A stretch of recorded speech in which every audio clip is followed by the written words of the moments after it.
Amém, gente? Boa noite a todos. Obrigado pela presença de todos, aqueles que estão nos acompanhando aí pelo YouTube também, né? Obrigado por você que tem nos acompanhado, né? Espero que a palavra alcance seu coração na noite de hoje. E queria ler rapidamente com os irmãos 1 Coríntios, aliás, 2 Coríntios, capítulo 6, versículo 14 e 15, que diz assim: Não vos prendais a um jugo desigual com os infiéis, porque que sociedade tem justiça? Que sociedade tem a justiça com a injustiça? Que comunhão tem luz e trevas? Em que concórdia há Cristo e Belial?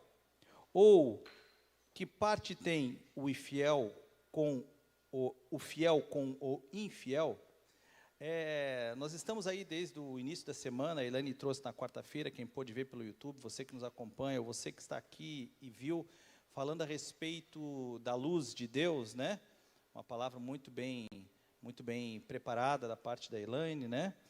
Abençoou muito a todos que escutaram, e eu queria continuar falando um pouco a respeito disso. E aqui a palavra de Deus em 2 Coríntios, Paulo está falando a respeito disso. Paulo está falando sobre a vontade de Deus, que você, que eu, que todos nós estejamos na luz. Falar de estar na luz, quando a Bíblia cita isso, da parte principalmente do Senhor Jesus Cristo, a gente tem que voltar os nossos olhos para a teologia, né? Para a matéria teológica que fala a respeito da vida do cristão, ou seja, a respeito da santidade. Então, santidade o que é? Santidade é essa vida que Deus propõe. E quando o Senhor Jesus, então, entrega a sua vida na cruz do Calvário, lá em Isaías foi profetizado que iria derramado o Espírito dele sobre toda a carne, né? Ele entrega a sua vida ali na cruz do Calvário e a promessa chega até o homem, que a promessa que é feita através de Deus, que o Espírito Santo ia ser derramado. Ali, então, a luz de Deus alcança, de fato, a vida dos homens. E, a partir disso, a igreja primitiva, ela começa a andar nos caminhos de Jesus, os homens, mulheres, jovens, mais velhos, crianças, começam a ser transformados, né? E a palavra, então, fala dessa luz, e Deus está propondo essa luz. E eu acho interessante isso, porque esse texto aqui que eu li para vocês, de 2 Coríntios, ele fala que nós devemos estar em Deus.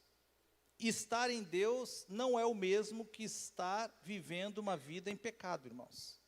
Ou seja, estar na luz não é estar nas trevas. E é sobre isso que eu queria falar na noite de hoje. Trevas aqui, que é o contrário, o oposto dessa luz que a Bíblia está mencionando, trevas aqui é a ausência da presença de Deus na vida do homem. Estar em trevas aqui é o mesmo que ofender a pessoa do Senhor Deus.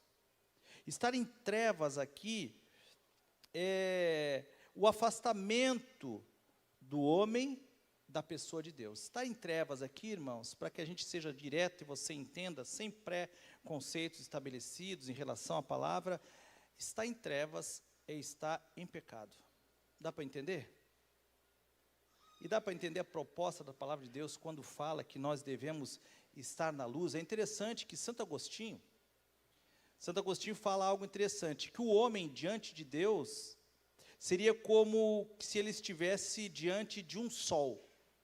Olha que interessante, né? Porque nós estamos falando em relação à luz, e o homem diante de Deus é como se estivesse diante do sol. É claro que aqui a palavra dá para a gente entender de Agostinho, a ideia dele falando a respeito dessa luz, falando a respeito dessa nova vida em Cristo Jesus, falando a respeito da proposta que Deus tem para o homem. Agora, Agostinho também diz que esse homem estando diante do sol, esse sol ao mesmo tempo pode ser agradável ou fustigante. E o que Agostinho queria dizer quando cita isso?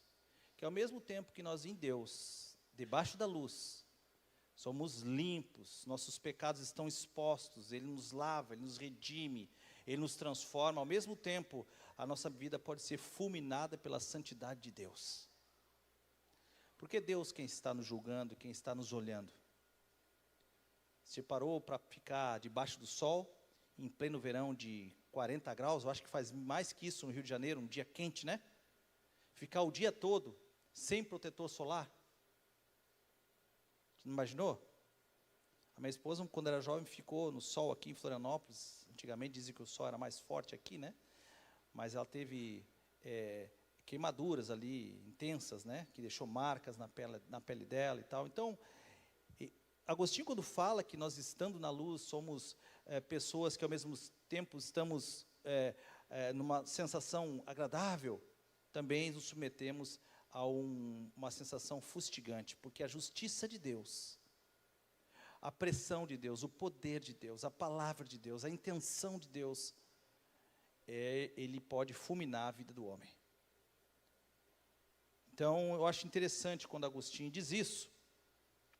Estar na luz, irmãos, é estar debaixo da presença desse sol, desse Deus que, ao mesmo tempo, nos faz viver uma vida agradável e também Ele olha para a nossa vida e queima a nossa palha nosso pecado como uma palha.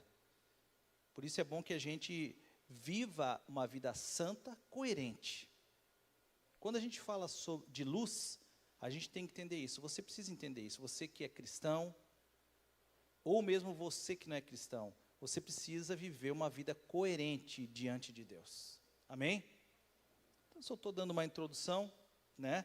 Agora, você e eu sabemos que pecado é algo que Deus não se agrada. Pecado é algo que nós não devemos fazer. E pecado, muitas vezes, nós não o entendemos muito bem.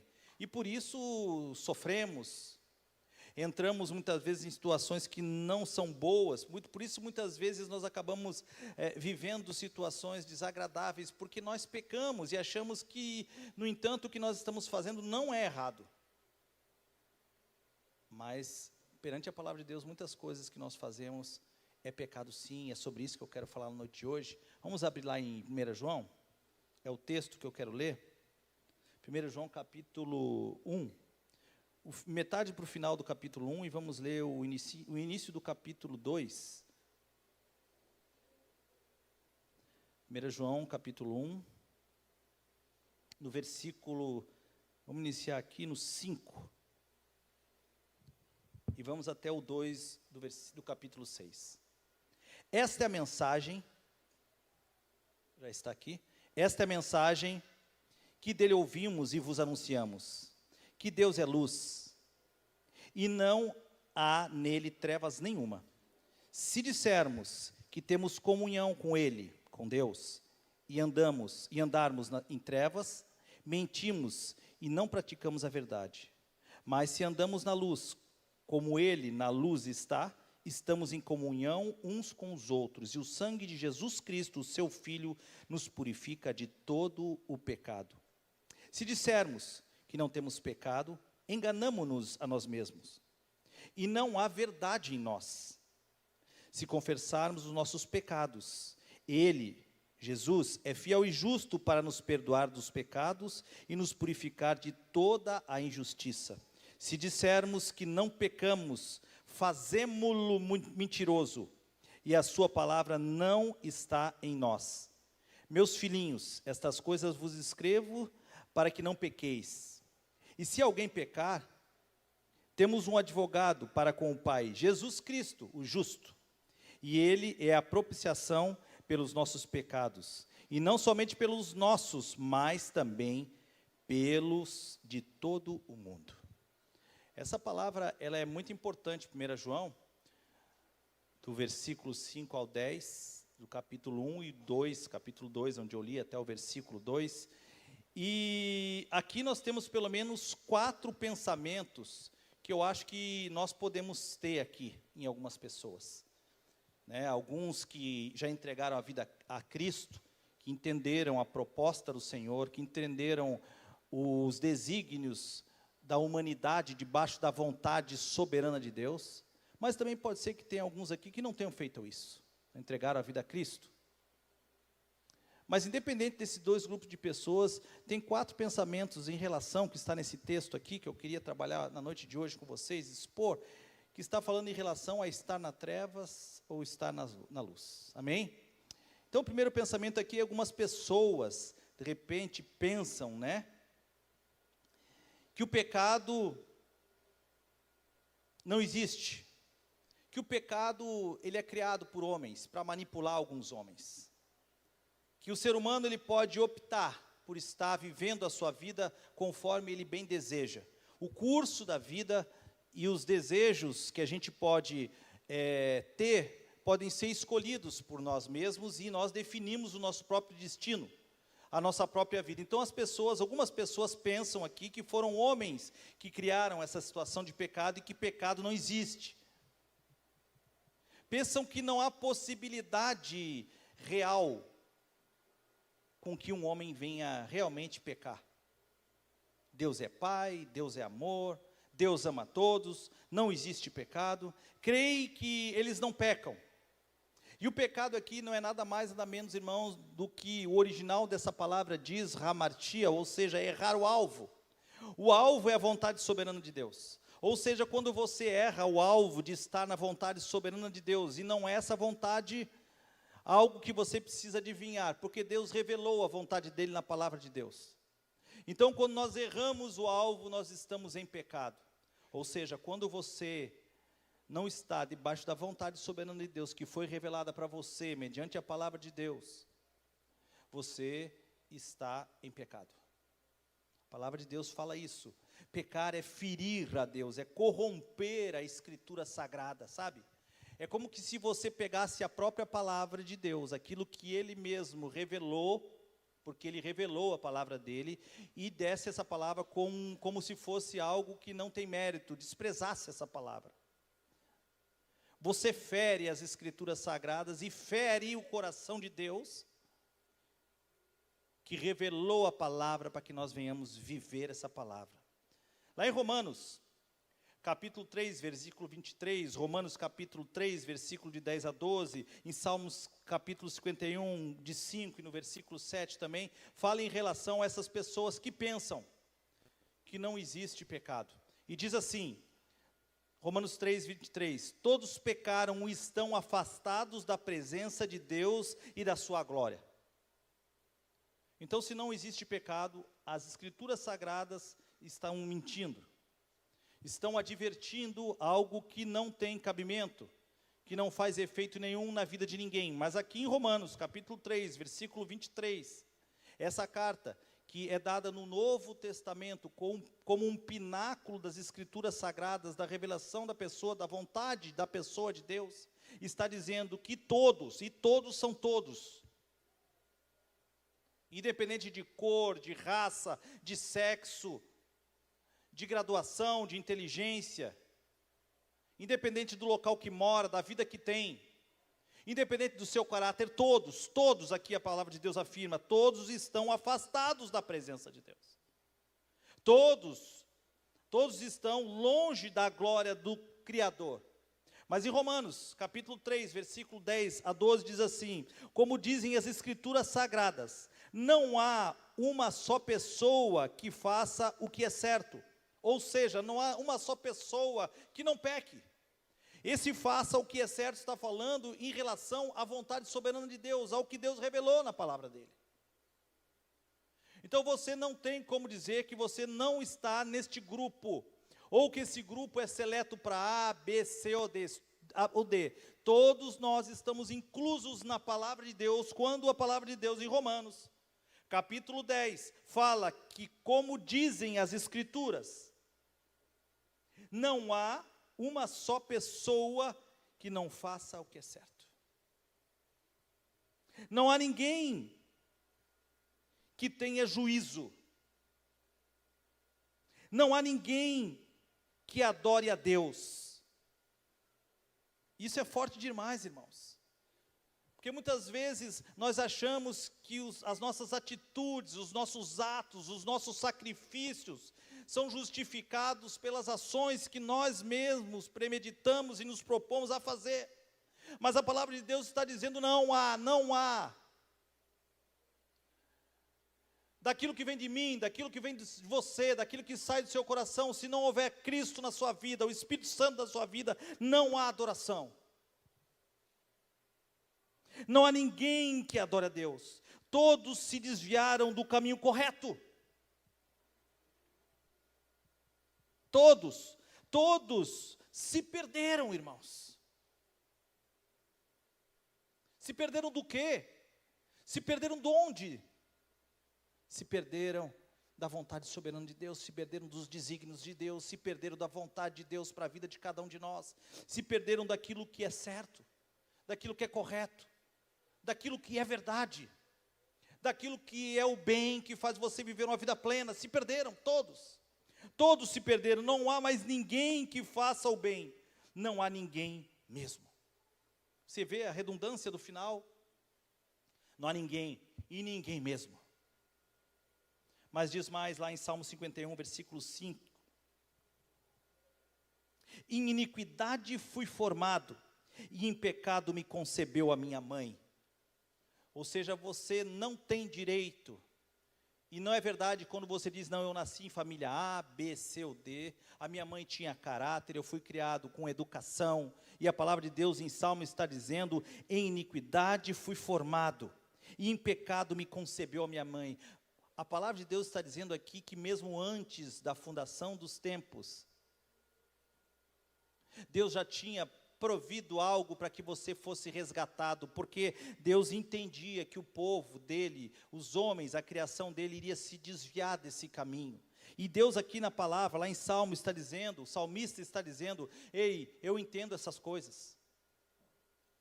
Esse pecado, esse distanciamento, esse erro, essa mácula cometida por Adão é uma marca que está em mim, desde o meu nascimento.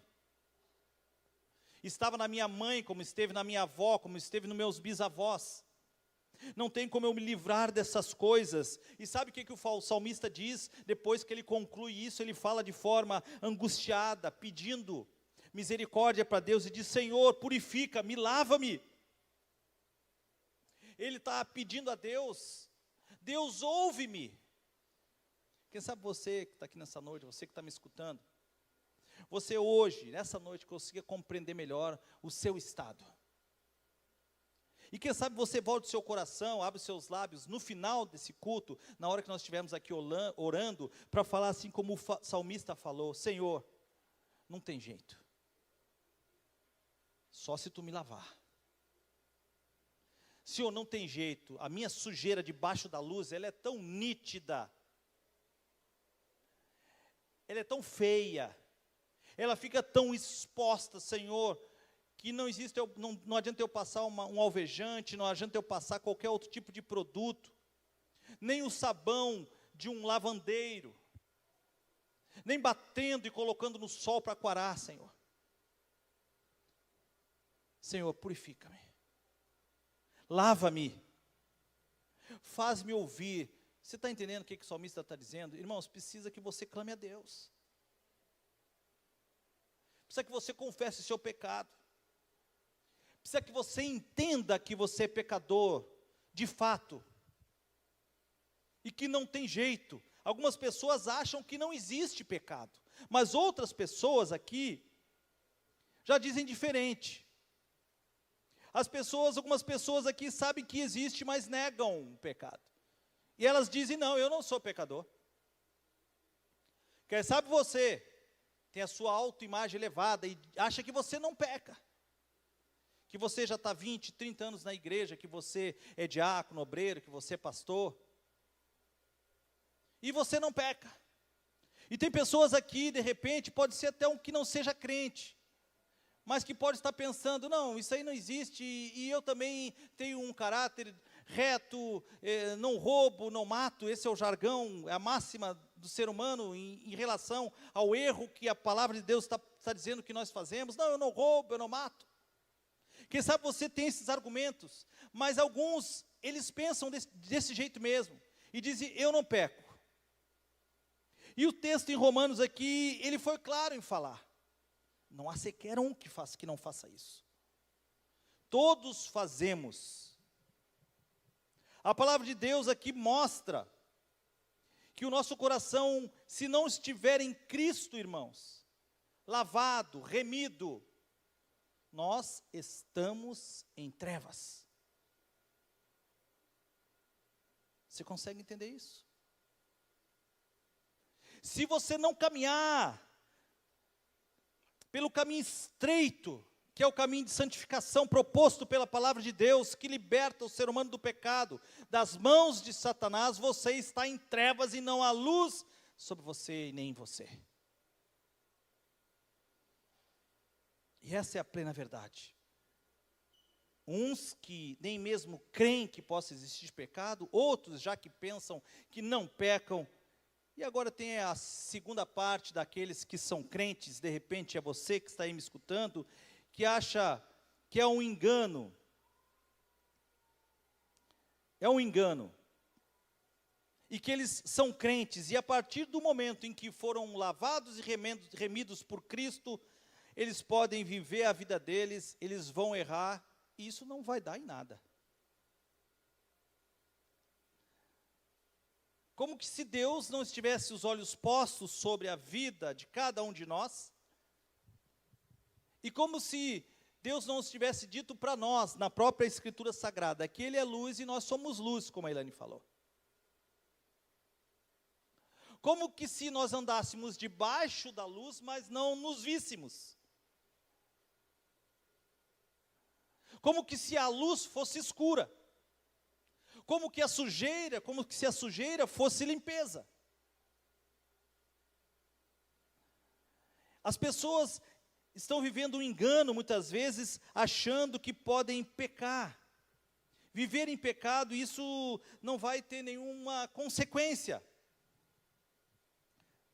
As pessoas acham que o pecado delas não atrapalha em forma alguma a comunhão que elas têm com Deus no seu dia a dia. Que o pecado delas não vai atrapalhar a comunhão que elas têm na igreja com seus irmãos durante a sua vida. É como que se fosse possível estar debaixo da luz, sujo, sem ser notado.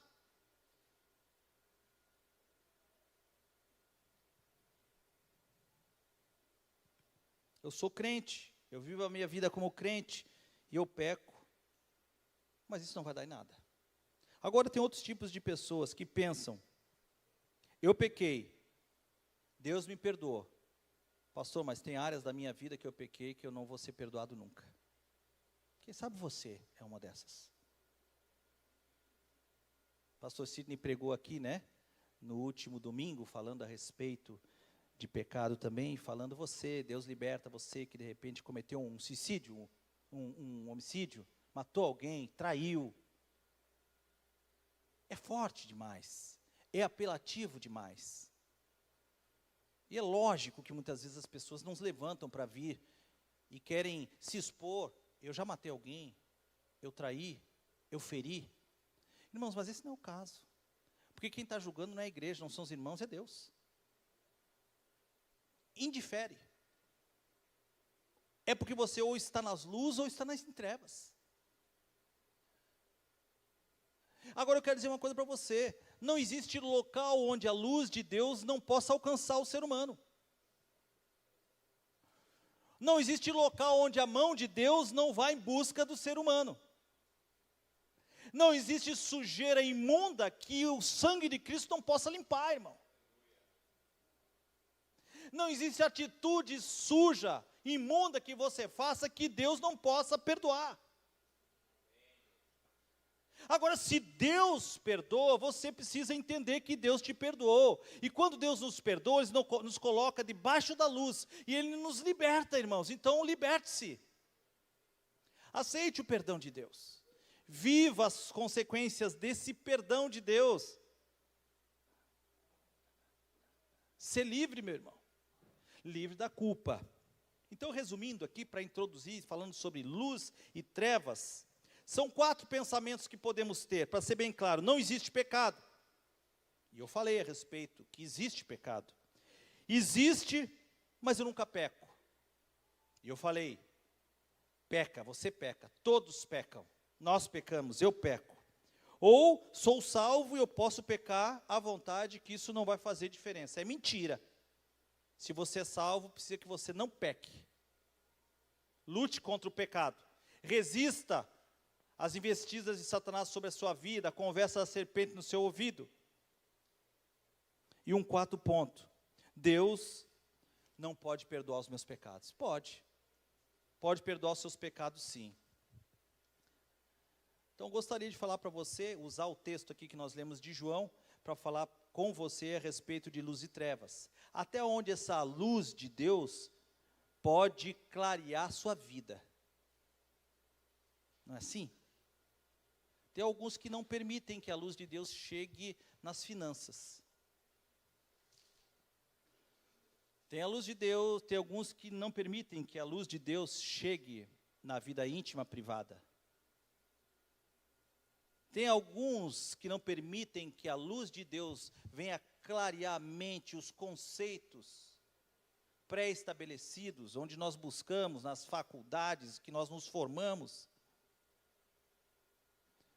Existe um conceito estabelecido na mente da pessoa, que tem uma graduação, que naquele pedestal Deus não alcança ela. Não alcança essa pessoa. Não alcança esse homem, não alcança essa mulher. Irmãos, a luz de Deus alcança todos, em todos os locais possíveis e imagináveis. E se não alcançar, você está em trevas, não interessa a posição que você tem. Até onde a luz de Deus alcança na vida do ser humano? Qual a intensidade dessa luz? É meia luz, meia boca? Eu posso até viver uma vida meia, porque não vai aparecer. Não aparece tanto. Não, pastor, não aparece tanto. Qual a intensidade dessa luz? E o que essa luz realmente é? Para mim e para você. Vamos ver aqui então, lá no versículo 5, 1 João, diz assim: esta é a mensagem de Deus, ou seja, esta é a mensagem que dele ouvimos e vos anunciamos. É assim que está? Está ali. É exatamente assim, para que você confira. Quem não está com a Bíblia, abra sua Bíblia ou acompanhe por ali. É bom que você traga a sua Bíblia, né? João está escrevendo isso aqui no primeiro século, 70 a 100 anos depois de Cristo. Os historiadores dizem que provavelmente ele está em Éfeso. Nós sabemos que João é o único apóstolo, discípulo do Senhor Jesus, que acompanhou o Senhor Jesus, que não é martirizado, morre na sua velhice. E nós sabemos que João é esse apóstolo que teve uma intimidade diferenciada com o Senhor Jesus, não é? Ele até é denominado na palavra de Deus como o apóstolo do amor. Nós sabemos que João conviveu muito de perto e parece-me que ele se interessou mais em saber quem Jesus era, em sentir o coração de Jesus, em querer cada vez mais fazer a vontade do seu mestre. Esse é o João que nós falamos. Só que a palavra de Deus aqui em 1 João está dizendo que o que ouvimos não é de João, irmãos. Essa palavra que nós lemos aqui é de Jesus. A palavra de Deus diz que ouvimos dele. João está dizendo: ei, eu ouvi desse que eu estive bem perto. Eu ouvi deste em que a palavra mesmo propôs que eu fosse chamado de o apóstolo, discípulo do amor. Eu ouvi dele, da boca dele. Essa palavra eu tenho ouvido e muitas vezes, e repetido, porque eu vos anuncio, eu tenho anunciado do próprio Senhor Jesus. Irmãos, o que eu concluo com o começo do que está sendo falado aqui em 1 João? Que para falar de luz e trevas, nós temos que olhar para a pessoa de Deus. Não é você, não sou eu, não é a igreja que vai determinar o que é luz e o que é trevas. É a palavra de Deus, é o próprio Senhor Deus. Então não adianta você me falar que você não está em trevas, se a palavra de Deus aponta suficientemente para você, clareando a sua vida e mostrando o quão em trevas você anda.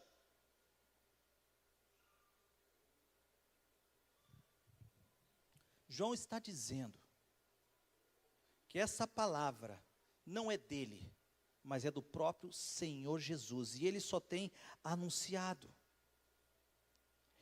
E é realmente, irmãos, de Deus, e somente de Deus, que nós podemos entender o que é relevante quando nós falamos o que é trevas e o que é luz.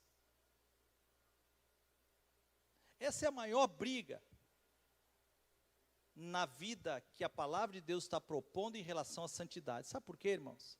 Cada um quer ser santo conforme o que ele mesmo propôs. Cada um quer criar um critério de bondade conforme a pessoa mesmo propôs.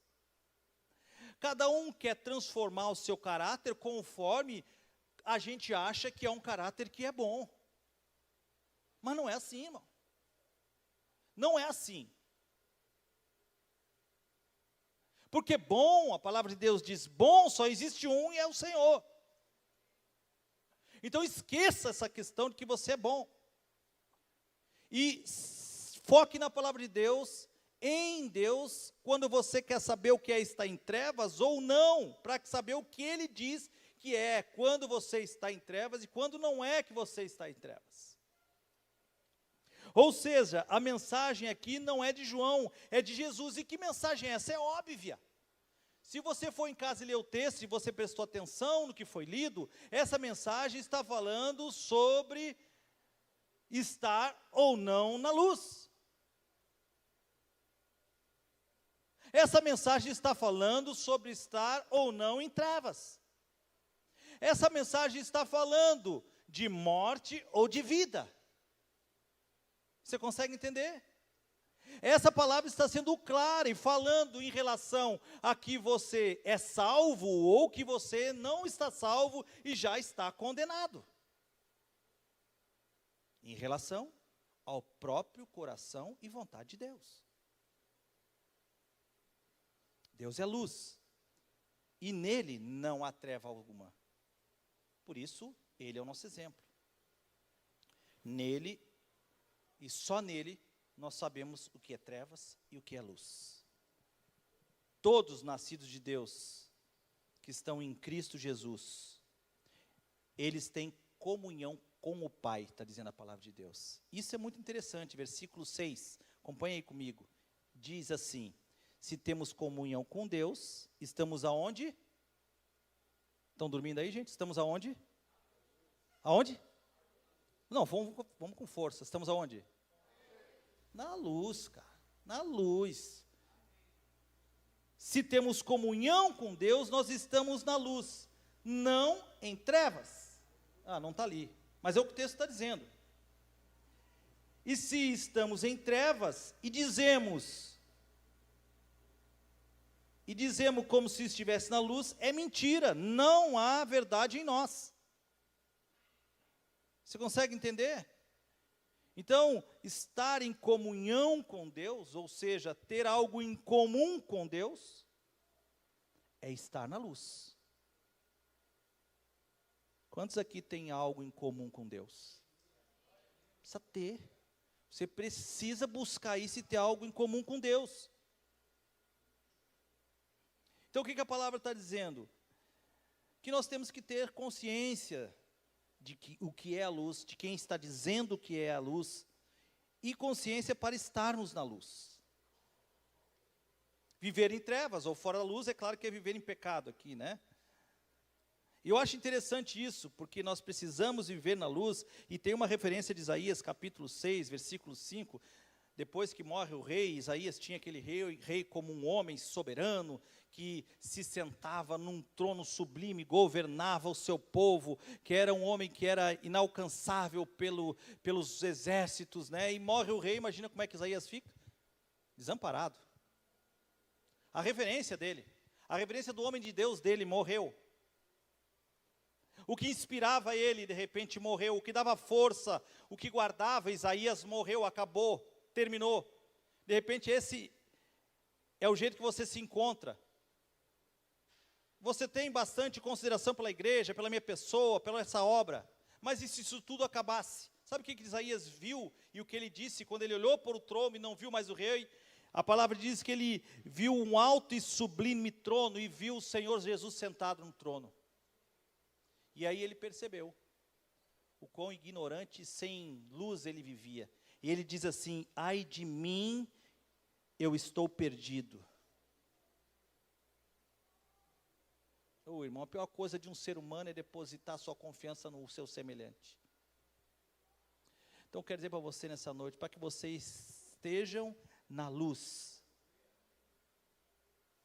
se submetam à vontade soberana de Deus, tenham comunhão com Deus, e automaticamente vocês terão comunhão uns com os outros, e aí a palavra de Deus certifica você, dizendo: agora você está na luz. Amém? Até aqui, amém, irmãos? Então, existe pecado? Existe. Claro que existe pecado, porque tem pessoas que dizem que não existe pecado. Existe pecado sim, né? Deus é real? É claro que é real. Mais real do que tudo que você está vendo e pode tocar agora, nesse momento. Deus é luz, e nós precisamos estar debaixo dessa luz. Então, o primeiro ponto seria: Deus não existe, pecado não existe, existe. Deus existe, e pecado existe, e treva existe.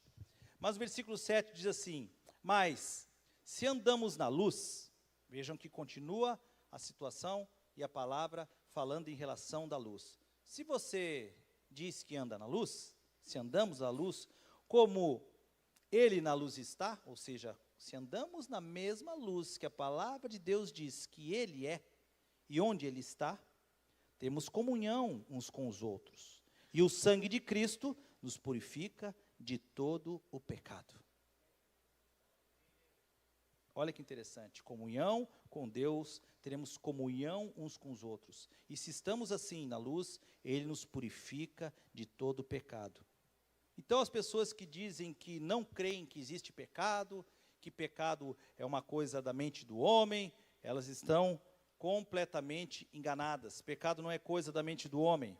Pecado, ele existe e ele é real, tão real como nós estamos aqui. Amém? Tinha uma folha aqui, eu acho que eu perdi, não sei onde está, mas não tem problema. Existe pecado sim. E aqui há uma prerrogativa nesse versículo 7, mas se. Não é uma prerrogativa? Então a pessoa está ali, trabalhando, falando, entendendo, lendo o texto, para quando ele... Ei, para aí. Mas se... Então nós temos que atentar para o que ele está querendo dizer. Existe uma possibilidade, né? Existe uma prerrogativa também. Mas se... Se o que? Precisamos andar na luz. Mas se andarmos na luz, então, nós precisamos mesmo viver essa vida santa e estarmos na luz. Então, existem duas possibilidades aqui, duas coisas que você precisa, conforme essa prerrogativa. Você tem que estar na luz, ou seja, comunhão com Deus, em Deus, e você, estando na luz, precisa ter comunhão com Deus e comunhão com seus irmãos. Eu sei que eu estou sendo redundante. Mas é que tem pessoas, irmãos, que vivem uma vida cristã e não têm comunhão com Deus. Não tem vida com Deus, não tem intimidade com Deus. Não tem relacionamento com Deus. Você precisa buscar de alguma forma esse relacionamento com Deus. Esta comunhão com Deus.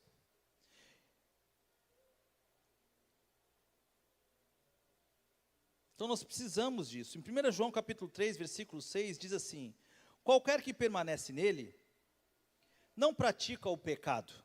Ou seja, aquele que tem comunhão, não pratica o pecado. Qualquer que se permanecer nele, pecando, não o viu e nem o conheceu. Então, se você permanece em Deus, você está na luz. Agora, se você diz que permanece em Deus e continua pecando Deus, você está vivendo uma fábula que você criou na sua cabeça como se fosse um teatro, uma vida que não vai levar você para lugar nenhum. A palavra de Deus está dizendo aqui que você sequer conheceu a Deus se você continua pecando. É triste demais. Porque tem pessoas que dizem que não existe pecado, que vivem a vida pecando e não dão bola para isso. Então, se você peca, irmão, você tem que ter cuidado. Não existe pecado, é um engano, existe sim. Não existe trevas. Deus é luz, Ele clareou meu coração, Ele me ilumina este mundo. É tudo muito poético, maravilhoso, mas é um engano, uma mentira. Você pode estar vivendo a sua vida e aparentemente tudo está correndo bem. E você pode estar na perspectiva de Deus, para o coração de Deus, para a vontade de Deus, em trevas. Isso não é bom para você, é um engano. Vai levar você à ruína, ao pecado, à morte. Então existe pecado. Existe pecado. Outro ponto. Outras pessoas que pensam, eu estou limpo, estou na luz, e posso cometer uns pecados que Deus vai sempre me perdoar, que não vai dar em nada. Também é mentira, não pode fazer isso. Versículo 8. Se dissermos que não temos pecado, enganamo-nos a nós mesmos, e não há verdade em nós. Então, se você continua dizendo que pode pecar e isso não manda nada, você pode fazer coisa errada, você está se enganando, e a verdade de Deus não está em você, você automaticamente não está na luz. Agora, se você confessar os seus pecados, Ele, Jesus, é fiel e justo para perdoar você dos seus pecados, para nos purificar de toda injustiça. Se dissermos que não pecamos, fazemo-lo mentiroso, e aqui é a pior coisa que tem, e a sua palavra não está em nós. Então você pode ver aqui, que ou nós estamos enganados, ou nós fazemos de Deus um mentiroso. Eu não sei o que é pior. Aliás, os dois vão levar você para a morte, né, para a condenação eterna. Mas essa situação de achar que você pode viver sua vida, de qualquer forma, pecando, e que não vai dar em nada, é grave. Aí é grave. Eu sempre digo que o pecado tem que ter um acidente na sua trajetória, no seu caminho como cristão, não pode ser um hábito. E que realmente Jesus Cristo é o nosso advogado. E Ele nos perdoa, como está dizendo aqui, Ele nos justifica, como está dizendo aqui. Mas você não pode relaxar ao ponto de ficar pecando e achar que isso é normal. Não pode fazer isso. A gravidade aqui desses 3 versículos não é que nós somos mentirosos, né? Eu acho que a gravidade aqui é que nós fazemos Deus um mentiroso. Você consegue imaginar o prejuízo disso? A afronta disso? O seu testemunho em relação a isso? Com a sua vida fazer de Deus um mentiroso? Porque você peca e diz que é crente? E que as pessoas veem, sabem que você está fazendo isso de caso pensado, e que você relaxou? Não tem nada a ver, pode ser que não tenha a ver mesmo para a igreja, pode ser que não tenha a ver para o pastor, pode ser que não tenha a ver para os irmãos que você congregou, congregue, mas para Deus isso tem tudo a ver. Para a sua salvação, para a sua vida eterna, isso tem tudo a ver, e a nossa vida continua, se encaminhando para as portas, onde estará a presença de Deus para dizer, absolvido, condenado. São coisas que nós não podemos brincar, irmãos. Nós temos que compreender, temos que procurar viver na luz. Viver nesta luz.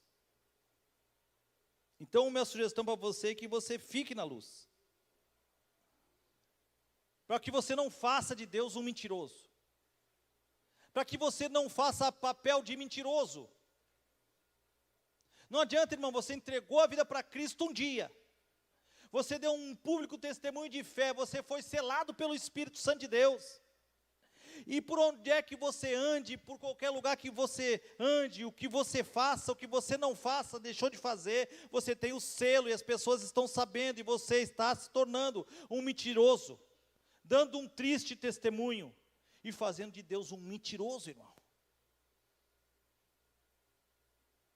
Aí eu pergunto para você, será que isso é luz?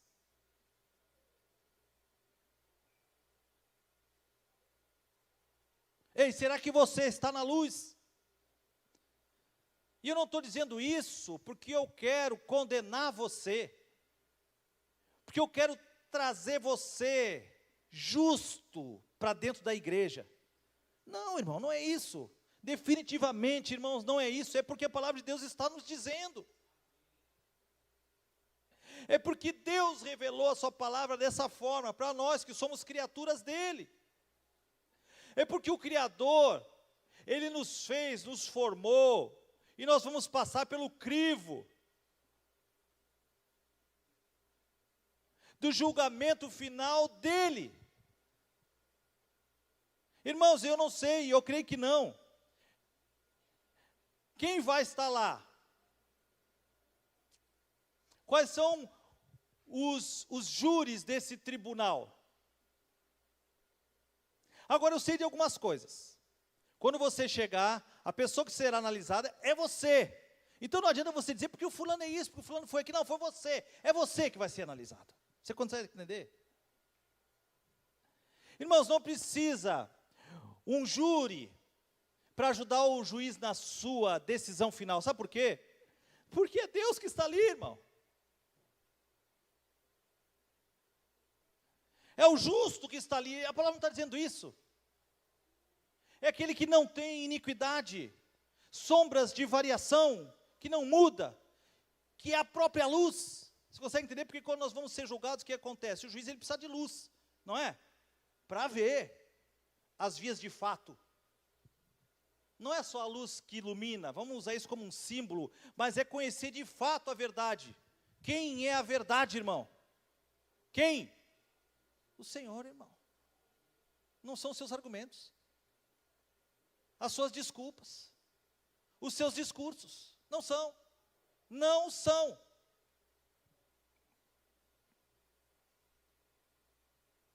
Precisamos estar na luz. Agora tem outras pessoas também que pensam aqui, como eu falei para vocês, que essa luz ela não tem intensidade suficiente, não tem claridade suficiente para iluminar alguns dos pecados que nós temos. Sabe?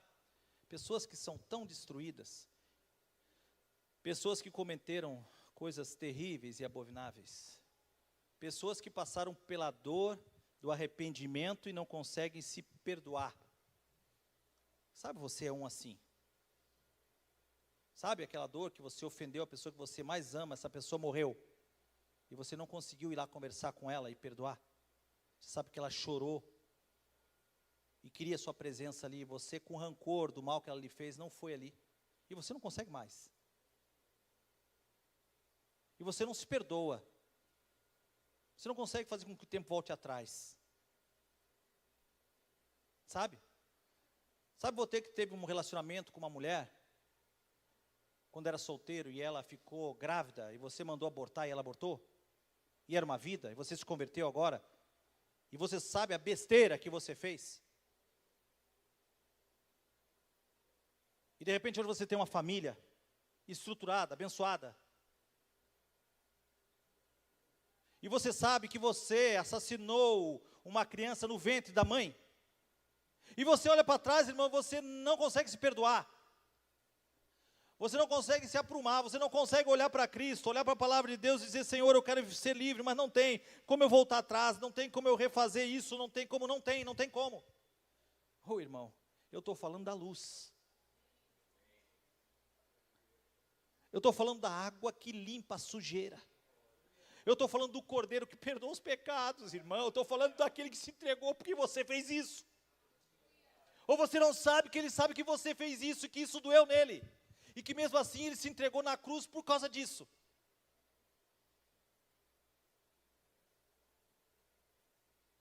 Eu quero dizer para você nessa noite que o Senhor Jesus, a luz, essa luz, ela vai em todo cantinho mais obscuro que você possa ter,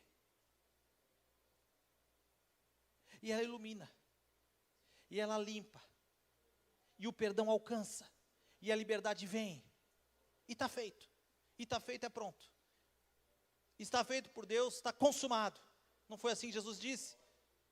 Senhor, está consumado, Senhor, está consumado a salvação daquele que crê em mim, porque eu o justifico. Deus te justifica através de Cristo, quando Ele se entrega na cruz por você, ou seja, definitivamente todo o canto escuro e mais obscuro, e escuro e mais escuro ainda do homem, ele é iluminado, o véu é rasgado. Versículo 9.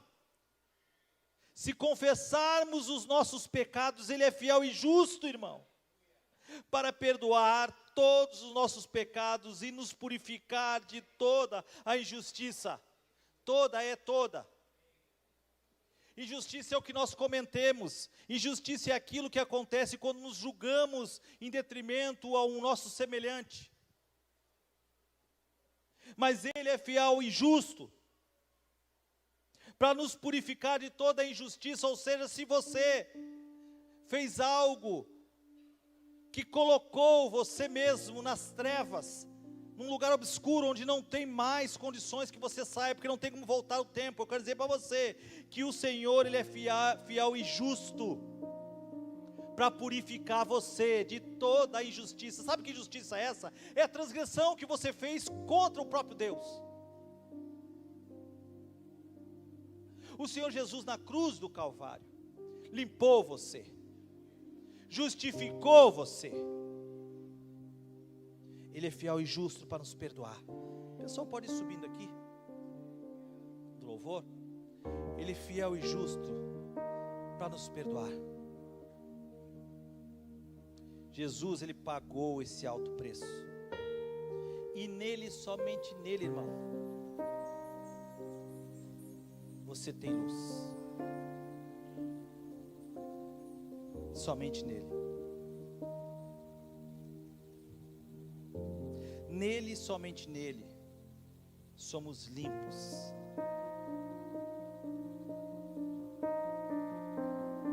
Ele é o justo de Deus. Porque Ele cumpriu o propósito que Ele tinha para cumprir. É como que se Ele, ao se entregar na cruz, e falar para Deus: eis aqui meu corpo, a minha vida, entrego a Ti, Senhor, está consumado. É como que se dele, irmão, dele, tenta entender isso, rompesse o sol. Você consegue entender? Esse sol que Agostinho falou, que ao mesmo tempo é agradável, mas que ao mesmo tempo fulmina. Sabe, toda barata corre quando liga a luz, todo rato se esconde, toda a imundícia aparece, tudo precisa ser lavado, tudo é transformado, tudo se cria, tudo é belo, tudo tem vida. Ei, quando Ele se entregou e disse: está consumado,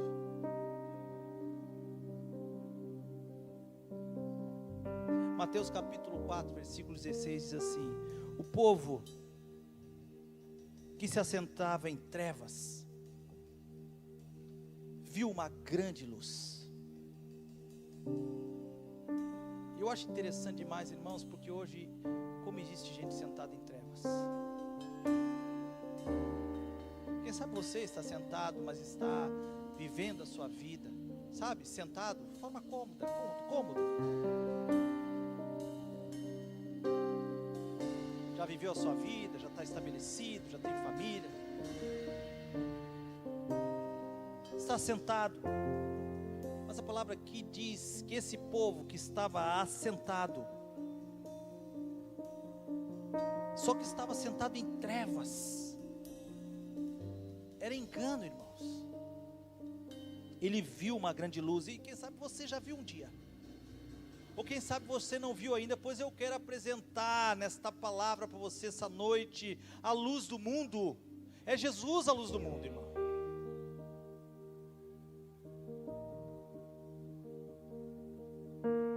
Esse povo que estava centrado em trevas, ele viu uma grande luz. Ou seja, o Senhor Deus, Ele se apresenta para todos nós na sua Escritura. A natureza apresenta a Deus, irmãos. A palavra apresenta a Deus. Nós temos a essência de Deus dentro de nós.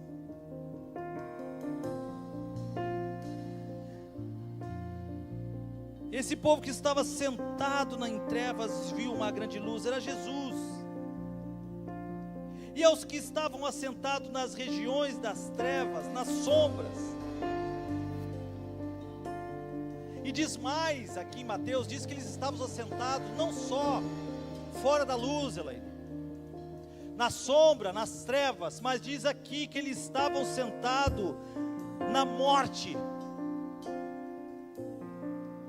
Ei, essa palavra, irmãos, ela pode ressuscitar você, mesmo você estando aí pensando que está vivo. Para Deus é como se você estivesse morto. Você pode ter prazer, mas você não tem vida.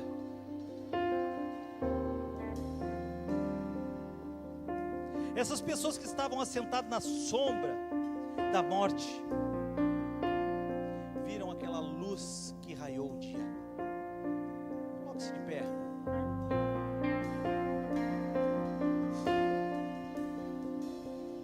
Você que está em casa, coloca a mão no seu coração também. Eu quero orar com você. Quem sabe você não conseguiu sair de casa hoje. Quem sabe você está tão mal, que foi mais uma noite, mais um domingo que você se preparou, mas não conseguiu vir. Quem sabe as suas atividades, os compromissos, o seu cansaço,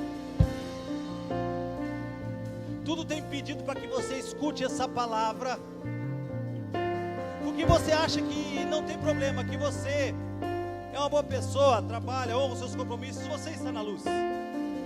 Ei, irmãos, essa palavra foi um tiro. Um tiro que acertou a mente, o coração do ser humano, matando o pecado do ser humano para trazê-lo até a vida. Essa palavra é como um laço, mas não de morte agora, mas um laço que está nas mãos do Senhor, que alçou a corda, jogou e puxou você para a luz. Sabe, irmãos, não existe possibilidade de você ficar diante de Deus, diante da palavra de Deus, e não tomar uma decisão. Não é assim, Elaine? É assim. Você é ateu e diz: pastor, tudo bem, eu entendo, eu compreendo, mas eu não creio, está tudo bem. Eu simpatizo, acho bacana, mas eu não creio, está tudo bem. Eu vou escutar essa palavra e não vou tomar essa decisão, está tudo bem. Eu não gosto de tomar decisão, está tudo bem. Mas eu quero dizer para você, se você, diante da palavra de Deus, desejou, optou não tomar uma decisão, irmãos, você tomou a decisão de não tomar a decisão. Mas a palavra de Deus mostra que não tem como nós ficarmos diante da palavra e do Senhor sem tomarmos decisão, porque se nós cremos no Senhor Jesus, nós estamos salvos debaixo da luz. Se nós não cremos nele, entregamos nossa vida a ele, a palavra de Deus diz que nós já estamos condenados.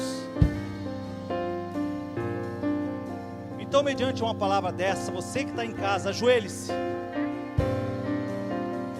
sobre seus joelhos, coloque-se no chão, arrependa-se dos seus pecados, peça, como o salmista pediu, para que você seja posto debaixo da luz. Peça, assim como Isaías falou: Senhor, limpa-me, Senhor, ilumina-me, Senhor. Você que está aqui, irmão, que continua em secreto, continua constrangido, tímido, nunca tomou essa atitude, eu quero dizer para você, se você não tomar atitude na noite de hoje, não é uma ameaça, é a palavra de Deus que está dizendo, você estará tomando atitude de não tomar atitude. Aonde você está aí, vamos tomar como um símbolo que seja a escuridão, onde nós nos encontramos, quer sejamos crentes, quer não sejamos crentes. E aqui, como se Deus estivesse, e como que se a luz de Deus estivesse posta para clarear a sua vida. Irmãos, tome isso como algo sério na noite de hoje. Eu quero pedir para você, em nome de Jesus, e que Satanás não tenha poder essa noite de reter você. Se você precisa dessa luz, se você entendeu essa palavra, opte por vir para a luz. E no decorrer desse louvor, Ore a Deus, clame a Deus, peça a Deus por luz. Mas não faça só isso não. Tome uma atitude e venha para a luz aqui. Ah, pastor, mas eles estão filmando, vai aparecer. Engraçado que às vezes nós temos vergonhas de aparecer, porque estamos na frente de um apelo, mas não temos vergonha de pecar na luz do dia. Não seja hipócrita. Aproveite que você está inclinado para as coisas de Deus e tome uma atitude sábia na noite de hoje. Senhor Deus Todo-Poderoso, que o Teu Espírito Santo tenha piedade de cada um de nós. Senhor, que a vontade soberana que está no Teu coração, Senhor, tenha misericórdia de cada um de nós que estamos aqui, daqueles que estão em casa, escutando essa palavra. Deus, nos perdoa. Essa noite é noite de salvação, Senhor. Salvação para quem se acha que está salvo e está enganado. Salvação daquele que hoje teve convicção de que ainda falta algumas coisas para que Deus o alcance e a luz de Deus entre em todas as áreas da sua vida. Espírito Santo de Deus, convence o pecador da tua justiça, porque é tu que diz o que é luz, da tua verdade, pois você mesmo, Senhor, é a luz e a verdade, e do teu juízo, porque tu, Senhor, é tu quem vai determinar quem será salvo ou não. Corra para o Senhor enquanto é tempo e venha para a luz, em o nome de Jesus, amém.